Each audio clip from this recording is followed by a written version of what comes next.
Hello दोस्तों, आज के इस वीडियो में हम एयरटेल पेमेंट बैंक के डिजिटल सेविंग्स अकाउंट्स को कंपेयर करने वाले हैं जियो पेमेंट बैंक के डिजिटल सेविंग्स अकाउंट्स के साथ में कि आपको आज के डेट में इन दोनों ही सेविंग्स अकाउंट्स में से कौन सा सेविंग्स अकाउंट्स ओपन करवाना चाहिए, किस सेविंग्स अकाउंट्स के ऊपर आपको ज्यादा बेनिफिट्स देखने को मिलेगा और किस सेविंग्स अकाउंट्स के ऊपर आपको ज्यादा सर्विस चार्जेस देना पड़ेगा।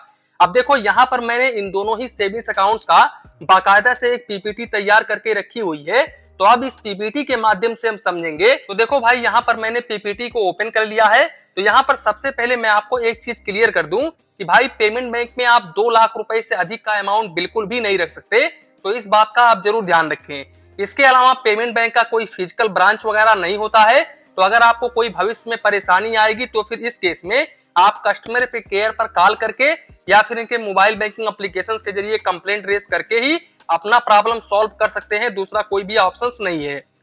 अब दूसरी बात, अगर हम मोबाइल बैंकिंग एप्लीकेशंस को लेकर के बात करें तो देखो, एयरटेल मोबाइल बैंकिंग एप्लीकेशंस के ऊपर 4.2 का रेटिंग है, 77 लाख लोगों ने रिव्यू दिया हुआ है, साथ ही साथ 39 MB का ये एप्लीकेशंस है और 50 करोड़ प्लस लोगों ने इस एप्लीकेशन को डाउनलोड करके रखा हुआ है। जबकि Jio payment bank mobile banking applications के ऊपर 4.8 का रेटिंग है, 56K लोगों ने रिव्यू दिया हुआ है, यानी कि 56,000 लोगों ने रिव्यू दिया हुआ है और 42 MB का ये एप्लीकेशन है और लगभग 50 लाख प्लस लोगों ने इस एप्लीकेशन को डाउनलोड करके रखा हुआ है।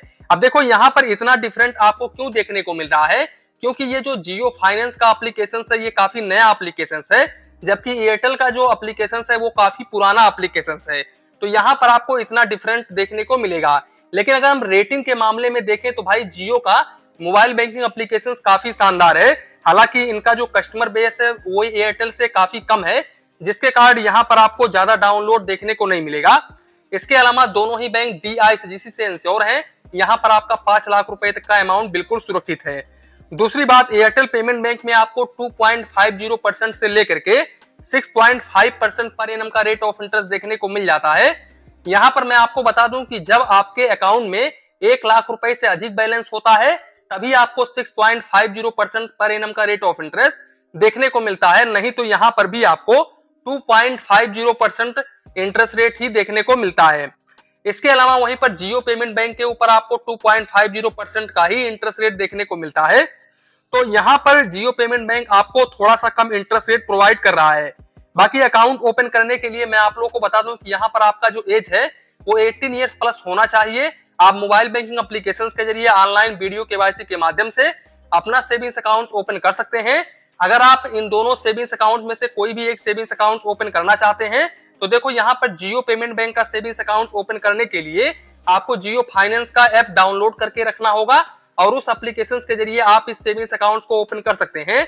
और एयरटेल का भी यहाँ पर सेविंग्स अकाउंट ओपन करने के लिए आपको मोबाइल बैंकिंग एप्लीकेशन डाउनलोड करना पड़ेगा। मोबाइल बैंकिंग से आप बहुत ही इजीली वीडियो KYC के माध्यम से अपना सेविंग्स अकाउंट ओपन कर सकते हैं। बाकी भाई, आप जैसे ही सेविंग्स अकाउंट ओपन करते हैं वैसे ही आपको इंस्टेंट वर्चुअल डेबिट कार्ड देखने को मिल जाता है। यहाँ पर एयरटेल पेमेंट बैंक में आपको 50 रुपए प्लस GST यहाँ पर वर्चुअल डेबिट कार्ड के ऊपर चार्जेस देना पड़ता है। हालांकि यहाँ पर आप इस 50 रुपए प्लस GST को अकाउंट ओपनिंग फीस भी समझ सकते हो। कभी कभी ऐसा होता है कि ये जो 50 रुपए प्लस GST है ये डेबिट नहीं होता है भाई, यहाँ पर ये लोग ऑफर दे देते हैं, छूट दे देते हैं, तो जिसके कारण ये बिल्कुल फ्री ऑफ कॉस्ट हो जाता है। वहीं पर यहाँ पर जियो पेमेंट बैंक में ये बिल्कुल फ्री ऑफ कॉस्ट होता है, यहाँ पर आपको कोई भी चार्जेस नहीं देना पड़ता है।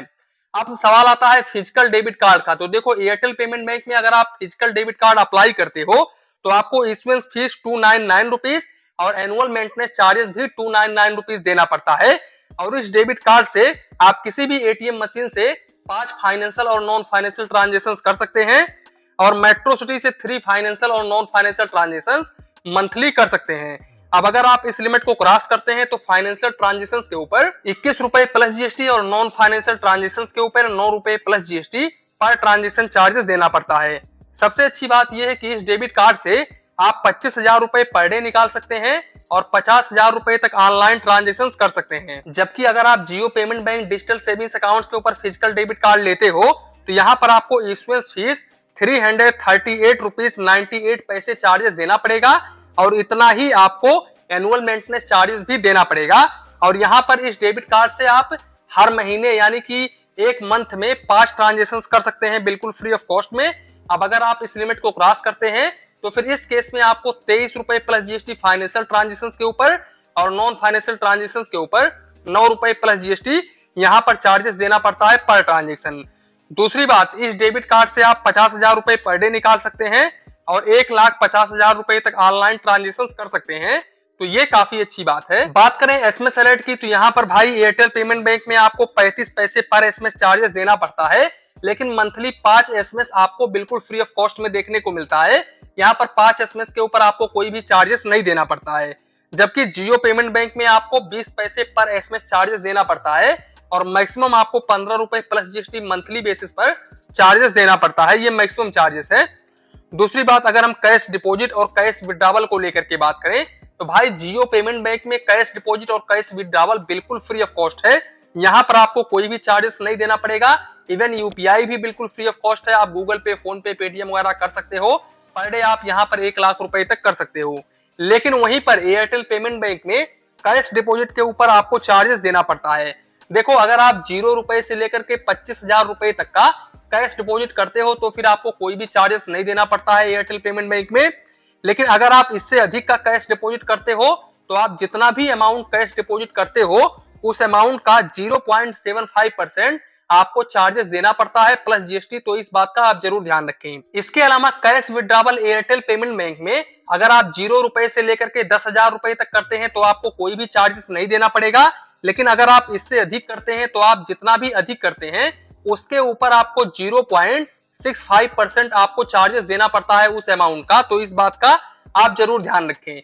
लेकिन अगर आप एईपीएस के माध्यम से यानी कि आधार कार्ड के माध्यम से पैसे वगैरह निकालने के लिए जाते हो सीएसपी पॉइंट वगैरह पर, तो यहाँ पर आप 1 महीने में 3 ट्रांजेक्शन कर सकते हैं, यानी कि 3 बार बिल्कुल फ्री ऑफ कॉस्ट में पैसे निकाल सकते हैं। अब अगर आप इस लिमिट को क्रॉस करते हैं तो फिर इस केस में आपको 15 रुपए plus GST per transaction charges देना पड़ता है। अब देखो, यहाँ पर मैंने इन दोनों ही सेविंग्स अकाउंट्स को आपस में कंपेयर किया, अब जिसमें हमने ये पाया कि भाई एयरटेल पेमेंट बैंक में आपको इंटरेस्ट रेट हाई देखने को मिलता है। इसके अलावा यहाँ पर मैं आप लोगों को बता दूं कि यहाँ पर चार्जेस भी हाई आपको देखने को मिलता है। जबकि जियो पेमेंट बैंक का एक ही डिसएडवांटेज है कि यहाँ पर इंटरेस्ट रेट काफी कम आपको देखने को मिलता है। इसका सबसे बड़ा एडवांटेज ये है कि आपको कैश डिपॉजिट, कैश विड्रॉवल के ऊपर कोई भी चार्जेस नहीं देना पड़ता है, यानी कि चार्जेस के मामले में जियो पेमेंट बैंक काफी अच्छा है। जियो पेमेंट बैंक में आपको ज्यादा चार्जेस नहीं देना पड़ता है। तो आप इस हिसाब से डिसाइड कर सकते हो कि मुझे किस पेमेंट बैंक में अपना सेविंग्स अकाउंट ओपन करवाना चाहिए। तो दोस्तों, कुल मिलाकर के यही था वीडियो। ये वीडियो ओनली एजुकेशन पर्पस बनाया गया है। अगर आप इस वीडियो को फेसबुक पेज पर देख रहे हो तो प्लीज अपने पेज फाइनेंस बैंकिंग को फॉलो करो, और अगर आप इस वीडियो को यूट्यूब पर देख रहे हो तो प्लीज इस वीडियो को लाइक करो और चैनल को सब्सक्राइब करो। मन में कुछ डाउट हो, कंफ्यूजन हो तो प्लीज कमेंट बॉक्स में कमेंट करो।